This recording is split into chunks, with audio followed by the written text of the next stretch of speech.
Hi everyone, welcome to learn English everyday YouTube channel. தொடர்ச்சியாக நம்ம English reading ரைட்டிங்க்கு யூஸ்ஃபுல்லான நிறைய உச்சரிப்புகள் தொடர்ச்சியாக பார்த்துட்டு இருக்கோம். அது மட்டும் இல்லாமல் அது ரிலேட்டடாக நிறைய வீடியோஸ் நம்ம ஷேர் பண்ணிட்டு இருக்கோம்.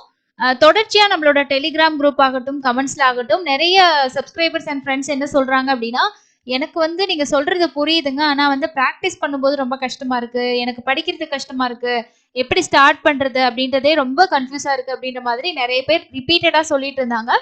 ஸோ அதெல்லாம் நான் திங்க் பண்ணும்போது புதுசா இந்த மாதிரி ஒரு லெசன் கொடுத்தா எப்படி இருக்கும் அப்படின்ற மாதிரி ஒரு தாட்ஸ் வந்துச்சு. ஸோ அதோட ஃபர்ஸ்ட் ஸ்டார்டிங் வீடியோ தான் இது உங்களுக்கு.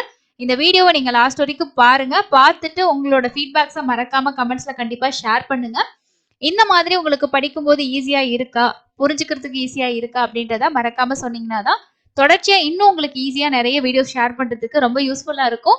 ஏன்னா நம்ம சேனல்ல வர வீடியோஸ் மோஸ்ட்லி நிறைய பேர் படிச்சுட்டு இருக்க ஸ்டூடெண்ட்ஸ், அதே மாதிரி ஒர்க்குக்கு போறவங்க, இந்த மாதிரி நிறைய பேர் பாக்குறீங்க. நிறைய பேர் என்கிட்ட வந்து எப்படி ஸ்டார்ட் பண்றது மேம் சொல்லுங்க அப்படின்ற மாதிரியும் கேக்குறீங்க. கண்டிப்பா இந்த லெசன் பாருங்க. யூஸ்ஃபுல்லா இருந்துச்சா என்ன அப்படின்றத சொல்லுங்க. வாங்க என்ன லெசன் அப்படின்றத பார்க்கலாம். ஸோ நம்ம ஃபர்ஸ்ட் முன்னாடியே நம்ம பார்த்தோம், இங்கிலீஷ் வந்து தமிழ் மாதிரியே நம்ம ஈஸியா வந்து படிக்கணும் அப்படின்னா வேற எதுவுமே தேவை கிடையாது. இங்கிலீஷ் எழுத்துக்களோட உச்சரிப்பை நம்ம கத்துக்கிட்டோம் அப்படின்னாலே ஈஸியா வந்து இங்கிலீஷ் வந்து ரீடிங் பண்ணலாம். இதுதாங்க பேசிக். இதுல இருக்க இன்னொரு சிக்கலான விஷயம் என்னன்னா, இங்கிலீஷ்ல மொத்தமா 26, அதாவது 26 எழுத்து தான் இருக்கு. இதுல வந்து வவல்ஸ் எழுத்து அப்படின்னு சொல்லி ஒரு 5 எழுத்து, AEIOU, இந்த 5 எழுத்தையும் நம்ம வவல்ஸ் அப்படின்னு சொல்றோம். மீதி இருக்கக்கூடிய 21 எழுத்துக்களையும் நம்ம கான்சனன்ட், தமிழ்ல நம்ம உயிரெழுத்து மெய்யெழுத்து அப்படின்னு படிக்கிற மாதிரி இங்கிலீஷோட உயிரெழுத்து வவல்ஸ் அப்படின்னும் மெய்யெழுத்துக்களை கான்சனன்ட்ஸ் அப்படின்னு சொல்லி சொல்றோம். இதுல நமக்கு கொஞ்சம் சின்ன டிஃபரன்ஸ் என்னன்னா, நம்ம உயிரெழுத்து அப்படின்னு கேட்டுட்டா 5ன்னு சொல்லிடுவோம். ஆனா இந்த வை அப்படின்ற ஒரு மெய்யெழுத்தானது உயிரெழுத்தோட உச்சரிப்பையும் நமக்கு கொடுக்கும். அது ஒரு அடிஷனலான ஒரு விஷயம் இதுல இருக்கு. இப்போ எனக்கு வந்து எல்லா எழுத்தையும் ஒரே நாள்ல எல்லா உச்சரிப்பையும் கத்துக்கும் போது ரொம்ப கன்ஃபியூஸ் ஆகும். ஓகேங்களா?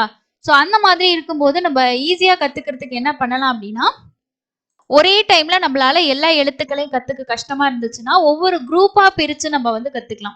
ஒரு நாளைக்கு ஒரு 6 எழுத்து, இல்லைன்னா ஒரு ஸ்டார்டிங் பண்ணும்போது 6 எழுத்துக்கள், இந்த மாதிரி நம்ம குரூப்பா பிரிச்சு படிச்சோம் அப்படின்னா நம்ம சவுண்ட்ஸ் வந்து படிக்கிறதுக்கும் ப்ராக்டிஸ் பண்றதுக்கும் ரொம்ப ஈஸியா இருக்கும். ஸோ அதுதான் இந்த ஸ்டார்டிங் லெசனோட ஒரு விஷயமா இருக்கு. மெயினான விஷயமும் அதுதான். ஸோ நம்ம இங்க வந்து இந்த 6 லெட்டர்ஸோட சவுண்டை ஒரு குரூப்பா பிரிச்சிருக்கோம். குரூப் 1 அப்படின்ற மாதிரி நம்ம குரூப்பா பிரிச்சிருக்கோம். இந்த மாதிரி 26 எழுத்தோட சவுண்டும் ஒரே டைம்ல நம்ம கத்துக்கிட்டு அதை வந்து வார்த்தைகளை நம்ம ப்ராக்டிஸ் பண்றதுக்கு இந்த மாதிரி நம்ம 6 எழுத்துக்கள், 4 எழுத்துக்கள், அந்த மாதிரி நம்ம படிக்கும்போது அந்த எழுத்துக்களோட வார்த்தைகள்ல நம்ம படிக்கிறதுக்கு உங்களுக்கு ரொம்ப ஈஸியா இருக்கும். அதுக்காக தான் இந்த லெசன் வந்து நம்ம ஸ்டார்ட் பண்ணியிருக்கோம். நம்ம ஆல்ரெடி நிறைய சவுண்ட்ஸ் பார்த்துருக்கோம். அதுல வந்து நிறைய வீடியோஸ் நம்ம ஷேர் பண்ணியிருக்கோம். எனக்கு இன்னுமே சில டவுட்ஸ் இருக்குங்க, எதை ஸ்டார்ட் பண்றதுனே தெரியல, எதை படிக்கிறதுனே தெரியல அப்படின்றவங்க இந்த லெசன்ஸை ஃபாலோ பண்ணுங்க. இன்னைக்கு நம்ம பார்க்க போற குரூப் வந்து ஒரு 6 செட் ஆஃப் வேர்ட்ஸ் வந்து நம்ம பார்க்க போறோம். அந்த எழுத்துக்களும் அதோட சவுண்ட்ஸும், அதே மாதிரி வேர்ட்ஸ் வந்து எப்படி படிக்கிறது, இந்த எழுத்துக்களை வச்சு வரக்கூடிய வேர்ட்ஸை நம்ம எப்படி படிக்கணும் அப்படின்றதையும் இன்னைக்கு பார்க்க போறோம். இந்த இதுல இருக்கக்கூடிய எழுத்துக்கள் என்னென்ன அப்படின்னா, எஸ்ஸோட சவுண்டு இஸ். எஸ்ஸுக்கு என்ன சவுண்ட் சொல்லணும்? இஸ் அப்படின்ற சவுண்டு. ஏயோட சவுண்டு நமக்கு வவல்ஸை பொறுத்த வரைக்கும் ஒரு 3-4 சவுண்ட்ஸ் இருக்கு. இங்க ஆ அப்படின்றத நம்ம ஆன்னு படிக்க கூடாது, ஆ. அதாவது இங்கிலீஷ் ஃபோனிக்ஸ் அப்படின்றது தமிழ் மாதிரி இருக்காதுங்க, கொஞ்சம் டிஃபரன்ஸ் இருக்கும். ஆ அப்படின்னு சொல்லி சொல்லுவாங்க, நம்ம ஆ அப்படின்னு படிப்போம், அவ்வளவுதான்.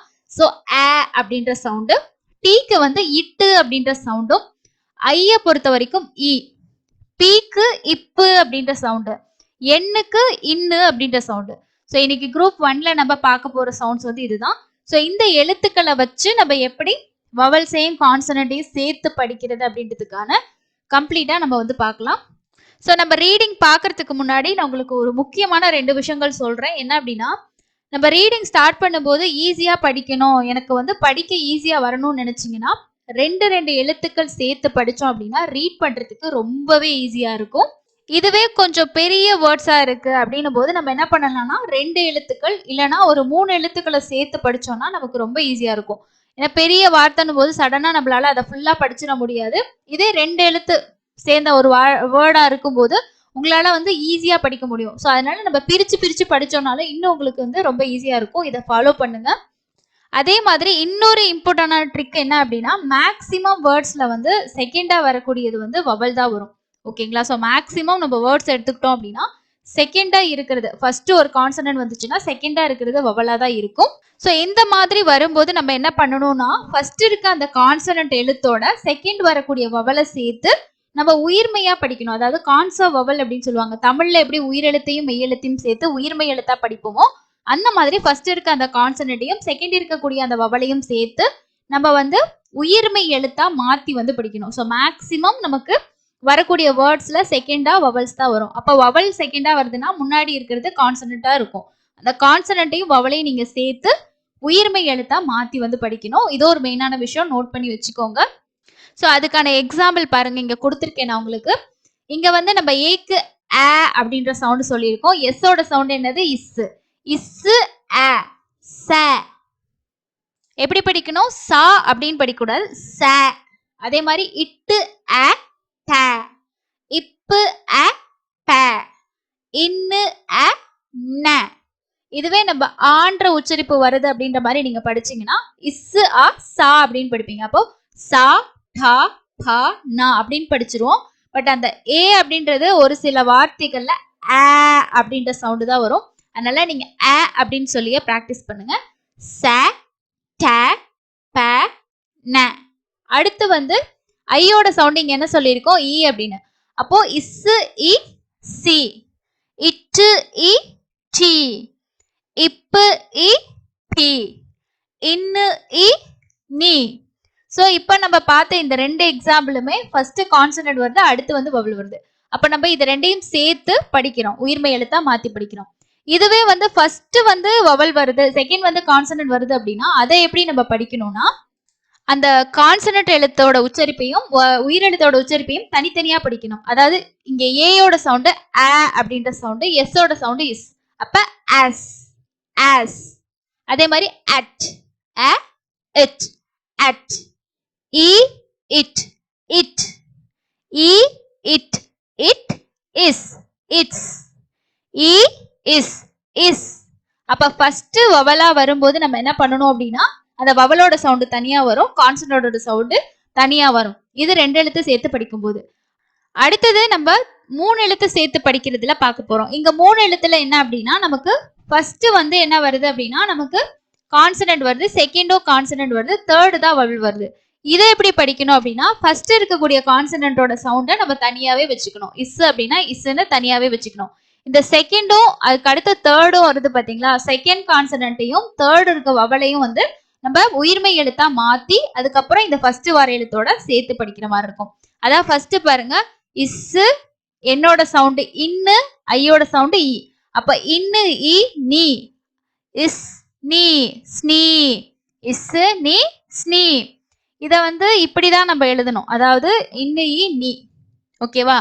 சிலர் வந்து என்னன்னா, தமிழ்ல நம்ம அப்படியே இப்ப தமிழ் மூலமா படிக்கிறோம் அப்படின்னும் போது நம்ம தமிழ்ல இருக்க மாதிரி அப்படியே எழுதணும்னா நமக்கு வந்து கரெக்டான உச்சரிப்பு வராது. அதனால இந்த மெத்தடே நீங்க வந்து ஃபாலோ பண்ணுங்க. இஸ் அப்படின்னு எழுதுங்க. நீங்க சி நீ சினி அப்படின்னு போட்டீங்கன்னா அது தப்பு. ஓகேவா? இஸ் இன்னு இ ஸ்னீ. அந்த படிக்கும் போது அந்த ஸ் அப்படின்ற சவுண்டோட நீய சேர்த்து படிக்கிற மாதிரி இருக்கும். பிராக்டிஸ் பண்ணீங்கன்னா ஈஸியா இருக்கும். அடுத்து பாருங்க, இஸ் இன்னு அ ந ஸ்ன. இங்க வந்து ஆ அப்படின்ற சவுண்டு தான் சொல்றோம், ஆ சொல்ல கிடையாது, ஆ அப்படின்ற சவுண்டு. அப்போ ஸ்ன. இது வந்து இஸ் இப்பு இ பி ஸ்பீ ஸ்பீ. இஸ் இப்பு அ ஸ்ப ஸ்ப அப்படின்ற சவுண்ட். அதே மாதிரி இஸ் இட்டு அ ட ஸ்ட. அந்த மாதிரி படிக்கணும். ஸோ இப்போ 3 எழுத்து ஃபர்ஸ்ட்டும் செகண்டும் கான்சனன்ட், தேர்டு வவல் வரும்போது எப்படி படிக்கணும் அப்படின்றது உங்களுக்கு கிளியர் ஆயிருக்கும். ஓகே, இப்போ ஒரு சில எக்ஸாம்பிள்ஸ் வந்து நம்ம கொடுத்துருக்கோம் பயிற்சி. இது வந்து நம்ம பார்த்த இந்த 6 செட் ஆஃப் வேர்ட்ஸ் இருக்கு இல்லையா, எழுத்து இருக்கு இல்லையா, அந்த எழுத்துக்களை வச்சு நம்ம வந்து ஒரு வேர்ட்ஸ் கொடுத்து படிக்கிறோம். ஸோ ஃபர்ஸ்ட் வந்து பாருங்க, a is as, is a ச இட் சட், இட்டு இ டி இப் டிப், டி இ இப் டிப். இங்க வந்து பியோட சவுண்டு தனியா வருது, இட்டு இ, இது ரெண்டையும் நம்ம சேர்த்துறோம். பாத்தீங்களா? சோ நம்ம முன்னாடி பார்த்த மாதிரி ஃபர்ஸ்ட் கான்சனன்ட், செகண்ட் வவல் வரும்போது ஃபர்ஸ்ட் இருக்க கான்சனன்ட்டையும் செகண்ட் இருக்க வவலையும் சேர்த்து கான்சனன்ட் வவலா படிக்கணும். லாஸ்ட்ல இருக்க அந்த கான்சனன்ட் தனியாவே வரும். இட்டு இ டி டின். அடுத்து பாருங்க, a it at, a it at, is இ சி it sit, it, sit. T, a, ta, up, tap. A, an, it, ant.